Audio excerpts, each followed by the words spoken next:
And our conversation on local politics continues with county commissioner races. Yeah. We're going to be doing that through the rest of this week. We're going to have a number of candidates in Lance Tormey to talk about their race, from county commission to we've got the state legislator races, and I understand there's an outside shot that we'll have Trump on later this week. Way outside shot. But there's a chance. I mean, there's always a chance. Hey, if he wants to tell somebody the election's rigged, we're here to take his call. We're trying to grab him. Right. Sorry to pardon the pun. Stop. Hey, it's 8:18, and seriously, folks, hey, we've got the other candidate here for the seat being vacated by Kevin Boucher on the Yakima County Commission, and we have Debra Manjarrez in the studio this morning. Good morning, Debra. Thanks for joining us. Glad to be here. Debra, married to Mark. You've got a couple of kids, lifelong resident of the county, fourth-generation farming family. You're a certified public accountant, so you know the numbers, successful business owner and community leader. Well, welcome to the studio this morning. Never held public office before in this county, or have you? No, this is the first time out for elected office. First time. All right. What do you think is, I guess if, this is the typical question. What's the number one challenge out there that you believe this county is facing? Well, if we want to talk about the number one challenge overall, it is actually trying to keep our youth here after they go to college and come back. That's really our number one challenge, and that's the toughest one too. We need more. We need more jobs. We need to grow in that sector so that our kids don't have to go to the other side of the state to start their careers. A lot of them come back, but that really is our number one challenge. We have lots of other challenges also, but that's going to be the one that's going to take us the next 2-3 decades to try to attack. Yeah, that's our most precious resource, right? So. There's a great commercial out now. I think it's 4-H, where the kids go, you're going to need us. You're going to need our expertise. You're going to need our science, our technology, or whatever. We'll be there for you because we're at 4-H now, and by the time we grow up, we'll be ready to go. The problem, they just don't finish the message saying, oh, and by the way, you can reach us in the 206 area code or something like that. No, you're right. We do have to keep them at home. From a traditionalist's look at county government, from providing service to the residents of the county, such a big land mass to cover, and as we made mention earlier this morning in a conversation with your opponent about the limited tax base that we have, how do we best handle what little money that we have to provide the services that we need to? As a numbers person, you spent your career doing all of that.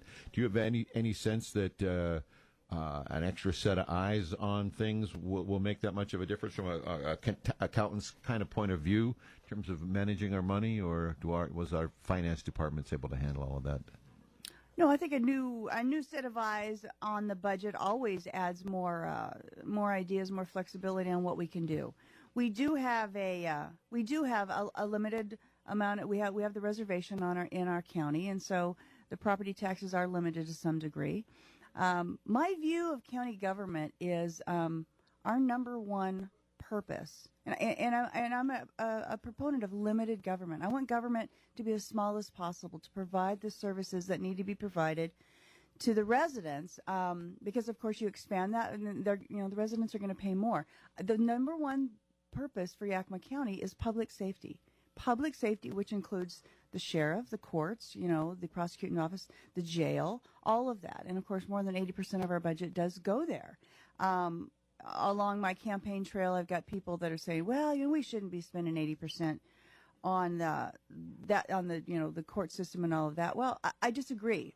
It is a huge percentage, but that is our first priority. And right behind that is infrastructure. Roads. Remember, government's supposed to do things, in my mind, that you can't do for yourself. Right. That you can't, and of course, we can't do public safety. We don't want people to do public safety for ourselves. The Tormey vigilante posse is being canceled? Yes, no. Okay, good to know. I was all ready to ride tonight. Okay, you're right. We don't want people out there taking the law into their own hands. Yeah. We want to have a well-staffed, well-equipped, well-trained, sheriff's department to handle all of that, right? That's right. We want the whole system to work, for the people and as efficient as possible. Always a challenge. And I guess we don't have that right now if you listen to some folks in terms of the progression through the detection, arrest, prosecute into the court system now with the clerk's snafu going down at the county courthouse. What's your general assessment, or what do you know about that circumstance and how it might work itself out? You know, I don't want to. I don't have all the facts regarding the clerk's office. I don't. Okay. No, and that's going to be one of my first tasks when I get there, is to talk to a lot of people in all the departments.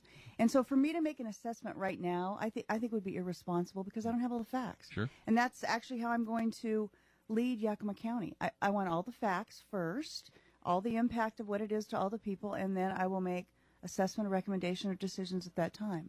So I need more information. I need lots more information than what we've been provided. Good. So with Boucher's departure, what was it that made you decide to jump in on this? Well, I've been wanting to get into politics for a long time, and I'm not ready to go to Olympia.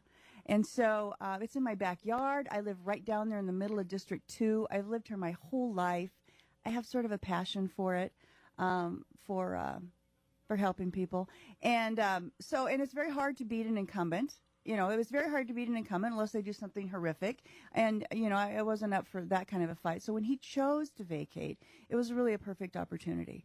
I've been prepared. I feel like my entire career, both personal life and professional life, have brought me to this point. A lot of men have served on the county commission for many years. You brought me back, Dave, to Betty Ingham, I think, is the last female I could think of, and that's when Shep was a pup, man. Yeah, that's my right. mom used to say. Yeah. Do you feel as a woman you'll bring a different perspective? If so, what is that perspective? I do. I mean, half our population is female, and so, you know, half the commission should be female. You know, I've dealt my career in a man's world my whole life. I mean, we all have, and been very successful at it. And so, yeah, it's going to be any new person coming in there is going to have a different perspective. You know, I'm not running on the fact that I'm a woman, but I'll bring a different perspective to it, and I think is needed. Talking with Debra Manjarrez, candidate for it's District 2, isn't it? District 2. District 2, which geographically put that in people's minds, because they wouldn't have, some of our listeners wouldn't have been able to vote for you in the primary because they are District 2. They will in the general. Yes. That's right. For the general election, the whole county gets to vote. Right. Which any concern from the ACLU? I wonder about that. You know, because that's what Yakima went down for, is that we had, you know, district primaries and entity-wide general elections. We can chew on that another time. But where physically is District 2 located, border-wise? So District 2, you're right, it is the Lower Valley. So I pick up Wapato, Toppenish, Harrah, White Swan, the entire Yakima Reservation, all the way down to the end of the county.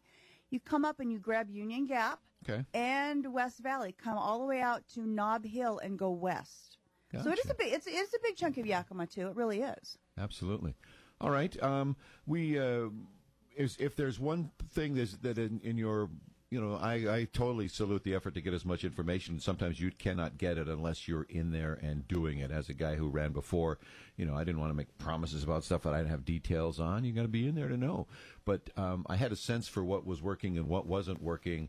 I didn't necessarily have the answers to make it work. I just, and as an observer, knew that there were some parts of government that seemed to be working, and maybe some that I would look further into. Do you have any sense of that, of part of county government that you can point to with pride and say this seems to be cruising along pretty good, but here's an area that we might look at, or is it too early to be able to say that? No, I think there's some areas. The county commission, the commissioners before have actually put in a budget process that works pretty good. I mean, it's, you know, when you explain to people in the beginning, here's what the plan is, here's what the policy is, people feel lots more comfortable with it. And so we have 7 elected officials in their departments, and they've done very well in laying out their budget and that sort of thing. So the budget side of it, I think is good. We're not in crisis financially.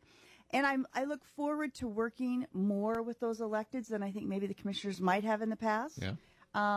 Talking with them every week. I mean, we're not up on the second floor to not. I want to talk with them all the time, see what's going on in their departments. The planning and permitting process along my campaign trail, that is the biggest complaint all over the place. And so I want to get in and assess what's going on. Why does it take us so long to issue a building permit? Why is it taking so long? Why are we making our people jump through hoops? Even good general contractors that have done it for years and years and years and years.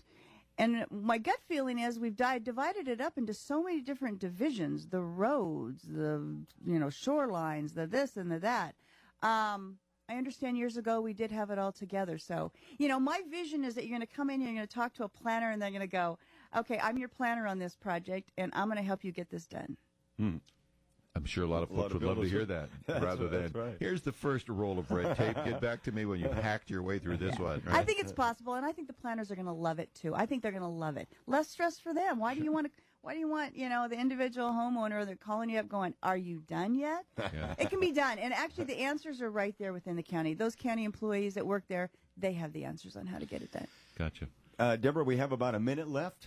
Thousands of listeners. Why should they vote for you? I have lived in the Valley my entire life. I come from a farming family that I know the good, the bad, and the ugly, as it can happen with farming as the prices go bad. So I understand, the operational side of farming. I understand the finance side of farming.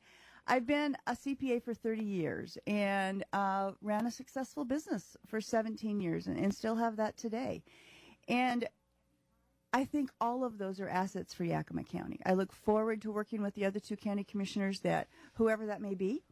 And, I've been out meeting all the people in Yakima County during these past few months. And I just look forward to serving Yakima. I'm going to put words in your mouth. It's invigorating, isn't it, to think that you might be able to get in, roll up your sleeves, and do some good for your home region. It feels good, doesn't it? Yeah, it does. It does. No, yeah. I know exactly. Very exciting.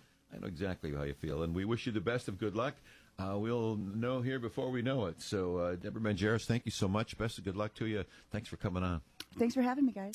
Fox News coming up in about 5 seconds. Say something pithy, Tormey. 47 degrees. Time for news. Nice.